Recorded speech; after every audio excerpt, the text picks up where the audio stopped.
C'est le printemps, il y a du soleil et on est ici à Oudergem sur la promenade verte. Vous voyez cet ancien chemin de fer qui passe ici. La promenade verte, en fait, au total, c'est 60 km divisé en 7 tronçons. Ça fait plus ou moins le tour de la région bruxelloise. Donc tout le monde y a accès de près ou de loin. C'est l'un des itinéraires cyclables les plus connus en région bruxelloise, les plus sécurisés, les mieux balisés aussi. Il n'y a aucune chance de se tromper. Mais des itinéraires cyclables, il y en a plusieurs centaines de kilomètres au total dans la région. Comment sont-ils balisés? Comment sont-ils choisis? Comment sont-ils créés? Et comment les utiliser au mieux pour aller d'un point A à un point B à Bruxelles? Eh bien, on parle de ça dans les prochaines secondes avec deux invités. C'est un thème passionnant. Bonjour, je m'appelle Frédéric Deportre, je suis manager vélo à Bruxelles Mobilité. Bonjour, je m'appelle Martin Stock et je suis chargé de projet chez ProVélo.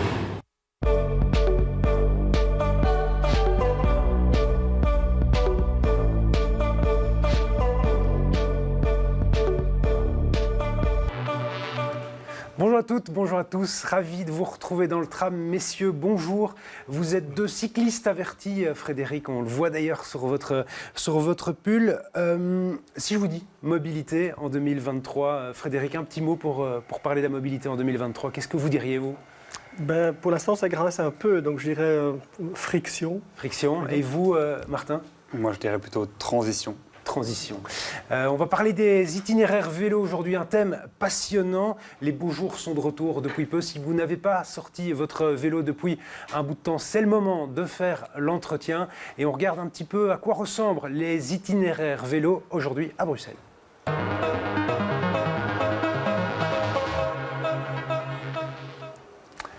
Frédéric, vous travaillez chez Bruxelles Mobilité, vous êtes le manager vélo, donc comment est-ce qu'on réalise ces itinéraires vélo qu'on peut voir partout à Bruxelles? Des centaines de kilomètres, c'est exact? Il y a des centaines de kilomètres à Bruxelles? Tout à fait, il y a 256 km de réseau d'itinéraires cyclables régionaux.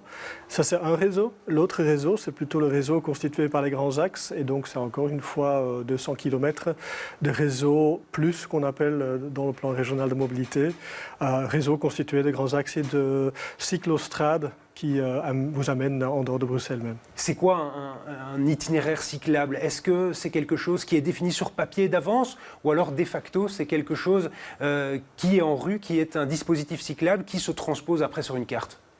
C'est une longue histoire, hein. Les itinéraires cyclables régionaux datent déjà des années 70. Le GRAC à l'époque avait fait une carte d'itinéraire qui était intéressante pour les cyclistes à l'époque.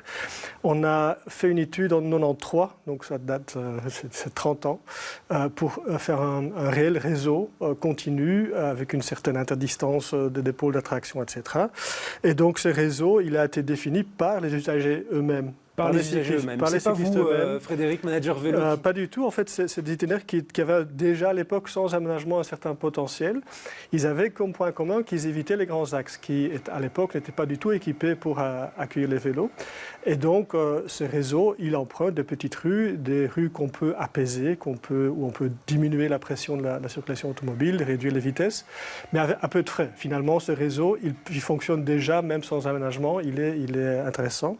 À côté de ça, on a voulu créer aussi des aménagements cyclables, donc des pistes cyclables sur les grands axes qui sont physiquement séparés. Rue de la Loi, par exemple. Un peu partout. On a aujourd'hui 50% plus ou moins des grands axes qui sont équipés d'une façon ou d'une autre d'une infrastructure cyclable. Pas toujours de la qualité qu'on voudrait. Mais donc ce deuxième réseau, il est en pleine construction. Il a l'avantage d'être beaucoup plus facile à lire. C'est les grands axes, tout le monde connaît les grands axes. Mais en même temps, il n'est pas complet, il n'est pas tout aussi agréable ou sûr que les itinéraires cyclables régionaux qu'on a aujourd'hui. On a changé notre fusil d'épaule en quelque sorte. Avant, c'était plutôt les petits axes qui étaient je crois cyclables, maintenant les grands. On a changé d'ambition surtout. Ouais. En 93, l'ambition n'était pas de cyclabiliser tous les grands axes de la région, mais de commencer par là où il y avait le moindre résistance, hein, les petites rues. Personne ne s'opposait à des cyclistes dans les petites rues ou des petites interventions, réaménagement dans les petites rues. Par contre, depuis toujours aussi, on a essayé d'agrandir ou d'augmenter le nombre de pistes cyclables sur les grands axes. C'est plus compliqué puisqu'il faut toucher au stationnement, il faut toucher aux capacités, donc ça c'est plus lent. Mais on a fait un grand bond avec la période Covid. Maintenant. Oui, c'est ça, j'allais dire 2020, il y a beaucoup d'itinéraires cyclables en plus ces 3 dernières années? On a pu créer plus de 40 km de nouvelles infrastructures sur les grands axes en 3 mois. Frédéric, quel lien avec les itinéraires cyclables en région bruxelloise avec ceux de l'extérieur de Bruxelles, en Belgique et puis en Europe? Déjà, depuis début des années 2000, on a rendu cohérent le réseau d'itinéraires cyclables bruxellois avec le bovenlokaal fietsroutenetwerk qui existe en Flandre, qui est un peu le même type de réseau en Flandre. Mais aussi, depuis 2012, on a fait un réseau interrégional de cyclostrades, de grands axes qui traversent la région, dont beaucoup aujourd'hui sont déjà réalisés du côté flamand, et nous on essaie de les suivre.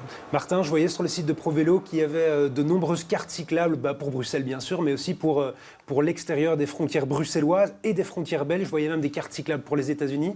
Est-ce que la région bruxelloise se classe bien si on doit la comparer par rapport aux autres régions d'Europe ? La région bruxelloise, je pense elle est pas mal du tout. Je sais qu'on a reçu, la Belgique a reçu un award il y a encore quelques semaines de ça pour l'Eurovélo numéro 5 qui passe à travers la Belgique et à travers Bruxelles notamment. Donc on est clairement en bonne posture. Ouais. Il y a une problématique quand on fait du vélo. On fait du vélo à certains moments différemment. Moi, quand je vais au travail, je ne roule pas de la même manière que quand je me promène en famille. Est-ce qu'on peut adapter un petit peu son trajet par rapport à ça sur les itinéraires cyclables de la région bruxelloise ? Oui, certainement. Donc, les itinéraires cyclables régionaux sont censés convenir à tout le monde à tout moment. Donc, parce qu'on rencontrera très peu de circulation, la circulation sera lente. Par contre, si on doit aller plus vite quelque part, on peut prendre un grand axe, même s'il manque une partie de piste cyclable. Voilà, quand on est seul, on n'a pas d'enfant à transporter, on peut rouler sur ces axes même sans équipement correct. On va y revenir d'ailleurs avec ProVélo dans quelques instants. Il y a un nouvel outil qui est assez intéressant, qui a été développé. Les pistes cyclables, les itinéraires cyclables, est-ce qu'ils sont réévalués de temps en temps, Frédéric ? Comment ça se passe pour les réévaluer ? Oui, tout à fait. Donc depuis 1993, évidemment, on a eu plein d'aménagements, la ville a changé. Et donc le réseau qu'on a défini en 1993 n'est peut-être plus le réseau qu'il nous faut maintenant.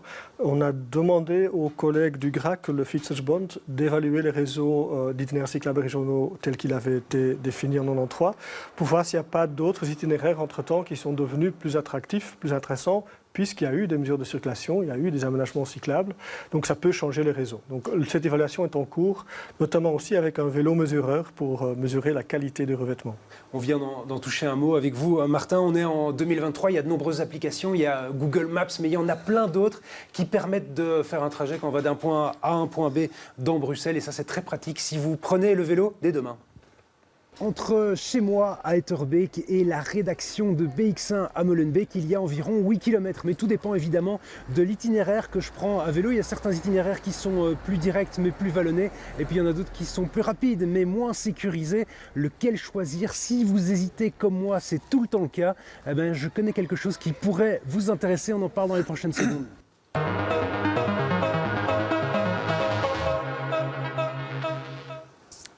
Martin, c'est tout neuf, ça vient de sortir. Il y a un comparatif qui existe des différentes applications disponibles pour faire des itinéraires cyclables, c'est ça? Oui, c'est ça. On a créé un comparatif des différentes applications qui existent. Applications qui se focusent essentiellement sur les trajets utilitaires, donc pour aller par exemple au travail ou faire les courses.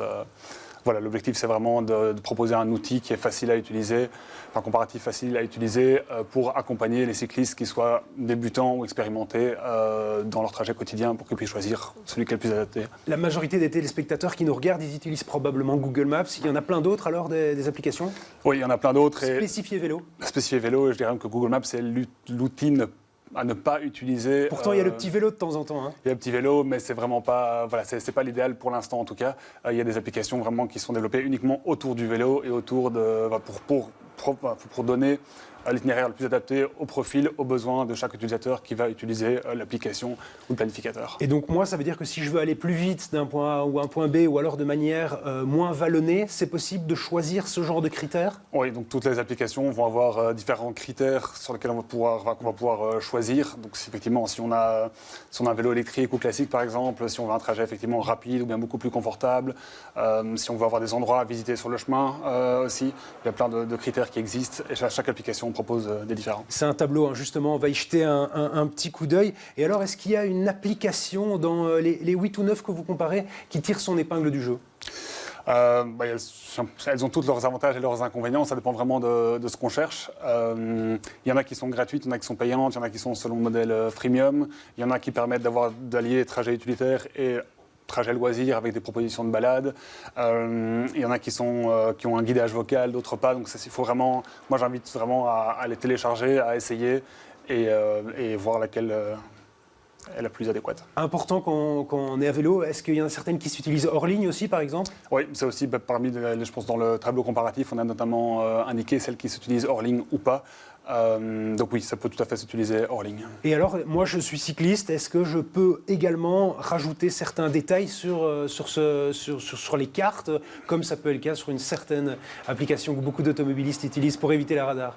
Oui, la plupart des applications proposent justement à leurs utilisateurs de donner un feedback.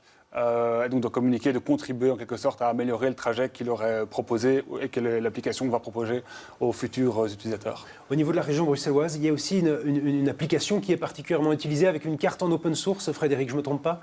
Oui, en fait, on a fait une petite application sur ordinateur qui s'appelle routeplanner.bike.brussels qui permet de visualiser les itinéraires cyclables régionaux et de faire un itinéraire de A à B en suivant que les itinéraires cyclables conseillés. Ouais, donc celle-là, elle est peut-être plus spécifiée pour Bruxelles que les autres peuvent l'être? Oui, mais en même temps, elle permet aussi plusieurs types d'itinéraires rapides, agréables, cool ou quoi. Donc on a plusieurs types d'itinéraires. Martin, un petit rappel de sécurité, hein, si on utilise le téléphone à vélo.